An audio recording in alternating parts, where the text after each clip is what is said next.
बचत वाली बहू। बचत करना और पैसों को बुरे वक्त के लिए जमा रखना बहुत अच्छी बात है, लेकिन इसे किस हद तक करना है ये सोचने वाली बात है। शिल्पी पड़ोसी शिखा के घर पर है। आय हाय, कितना ठंडा ड्राइंग रूम है तुम लोगों का। मैं तो यहीं दरी बिछाकर लेट रही हूँ। बच्चे स्कूल से आ जाए फिर ही जाऊंगी अपने घर। हाँ हाँ शिल्पी, क्यों नहीं, आराम करो। सब ठीक तो है ना? तुम लोगों के घर का एसी नहीं चल रहा है क्या? अरे नहीं चल रहा है, बस घर में अकेले मन नहीं लगता। बच्चे नहीं है ना, और ये तो गए हैं ऑफिस। खैर, ये शिल्पी का काम था, जहां से जितना बच जाए बचा लेती महीने के अंतिम दिन। वाह, इस बार की गर्मी में 2000 रुपए कम आए हैं। तभी बेटा आता है। माँ मेरे पेट में दर्द हो रहा है, ये पीठ पे देखो ना, छोटे छोटे दाने भी हो गए। अरे, इसे लेकर तुरंत डॉक्टर के पास चलो। ये क्या हो रहा है? घमोरी क्यों हो रही है? और पेट में दर्द भी तो सही बात नहीं है। वो लोग डॉक्टर के पास जाते हैं, जहाँ डॉक्टर बच्चे को देखता है और दवा लिख कर देता है। देखिए, इसे गर्मी से बचाइए। आप लोग तो अच्छे पैसे वाले लगते हैं, घर में ऐसी नहीं है क्या? बच्चे को गर्मी से एलर्जी है। खैर, निकालिए 5000 रुपये और ये दवाई लीजिए। घर आकर शिल्पी को 5000 रुपये खर्च हो जाने की टेंशन हो जाती है। वो सोचने लगती है कि जो पैसे डॉक्टर के क्लिनिक में लग गए उससे कैसे वापस रिकवर किया जाए। फाइनली चलो जरा बाजार में जाकर कुछ सब्जियां खरीद कर आती हूँ, राशन भी खत्म हो रहा है। भैया, ये चावल कैसे किलो है? मैडम, ये 40 रुपए, ये 50 और ये 70 वाला। अरे बहुत महंगे से हैं, कोई सस्ता सा दिखाओ ना। अरे बस यही है जो है। तभी शिल्पी की नजर पास के बोरे में जाती है, जहाँ कुछ चावल पड़े होते हैं। और ये वाला चावल, ये चावल कैसे दे रहे हो? अरे ये तो 10 रुपए किलो है, पास के गांव के लोग ले जाते हैं, साफ करके जानवरों को खिलाते हैं। ये कीड़े लगे हैं ना, ऊपर से गीले भी हैं और छोटे टुकड़े भी हैं। अरे ठीक है, कोई बात नहीं, पैक कर दो 5 किलो। दुकानदार करता भी क्या, लाख समझाने पर भी जब शिल्पी नहीं मानी तो उसने वही चावल पैक कर दिया। ओहो, चावल तो सच्ची बहुत खराब है, लेकिन कोई बात नहीं, मैं इनको ठीक कर देती हूँ। शाम को पति घर आता है। अरे ये कैसे चावल है यार, गले के नीचे ही नहीं उतर रहा है, और पता नहीं क्यों खट्टे भी लग रहा है।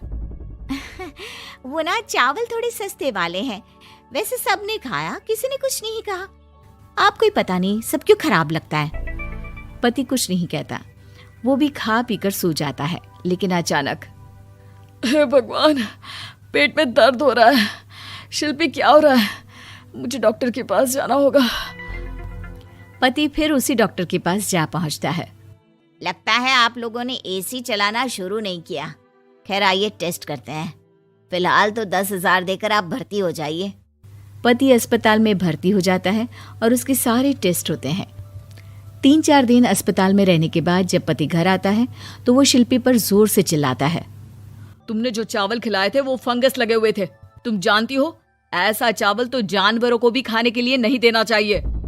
अरे कैसी बात कर रहे हो, वो तो जानवरों के लिए ही थे, 10 रुपए किलो। वाह शिल्पी वाह, 10 रुपए बचाने के चक्कर में 10,000 लगवा दिए। अरे डॉक्टरों को पैसा देने से अच्छा है कि खुद अच्छा खाओ। एक दिन शिल्पी सब्जी लेने जाती है। अरे ये टमाटर कैसे दिए? सब्जी वाला, जो कि शिल्पी को पहले से ही जानता था। अरे मैडम, आपका ही इंतजार कर रहे थे। ये लीजिए आपकी सब्जी, पूरी पैक करके रखे है। ये लीजिए आपकी सब्जी का थैला। अरे वाह, कितना दे दूं? अरे देख लीजिए, जो मन करे दे दीजिए। आप नहीं लेती तो मैं उस गाय भैंस को ही दे देता। शिल्पी पर्स से 20 रुपए निकाल कर दे देती है। खुशी खुशी घर आती है और फ्रिज में सारी सब्जियां रख देती है। पति रात को पानी लेने के लिए फ्रिज खोलता है। ओह छी, कितनी गंदी बदबू आ रही है। देखो तो कहाँ से आ रही है। वो जैसे ही सब्जियों का पैनल खोलता है और सब्जियां बाहर निकालता है। शिल्पी, ये कैसी सब्जी है? खराब हो रही है, लगता है काफी दिनों से पड़ी है। फेंको इसे।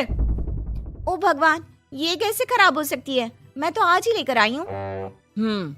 जरूर तुमने पैसे बचाने के लिए सस्ते दामों में खरीदी होगी, है ना? आपको कैसे पता? अरे अच्छे से जानता हूँ तुम्हें। आज के बाद घर के खाने पीने का सामान तुम नहीं लाओगी। अब क्या था, बेचारी शिल्पी को समझ में ही नहीं आता कि वो कहाँ से कैसे पैसे बचाएगी। फिर एक दिन, शिल्पी, वो मेरे ऑफिस के कलीग है ना, उसके घर पार्टी है, हम लोगों को भी बुलाया है, साथ चलेंगे। लेकिन मेरे पास तो कोई साड़ी है ही नहीं। अरे तो जाकर ले आओ ना, बाजार कौन सा दूर है। शिल्पी बाजार जाकर साड़ी ले आती है, लेकिन साड़ी होती है बहुत सस्ती। इतनी सस्ती कि शिल्पी जब उसे पहनकर तैयार होती है और पति के सामने आती है। अरे यार, तैयार क्यों नहीं हो रही हो? जानती हो ना समय पर पहुंचना है। जल्दी जाओ, चेंज करके आओ। कैसी बात कर रहे हैं आप? मजाक करना कोई आपसे सीखे। अरे नई साड़ी तो पहनी है मैंने।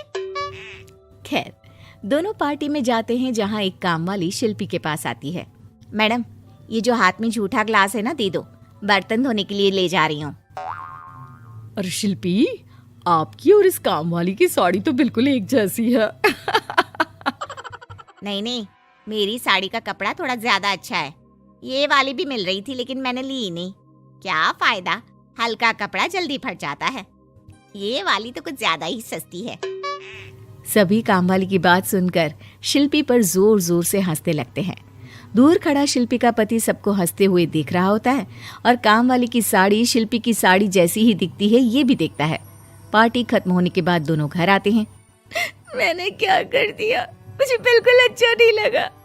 मैंने जरा से पैसे बचाने के चक्कर में कितनी बेइज्जती करवा ली। आज के बाद कभी कंजूसी नहीं करूंगी। चलो, देर आए दुरुस्त आए।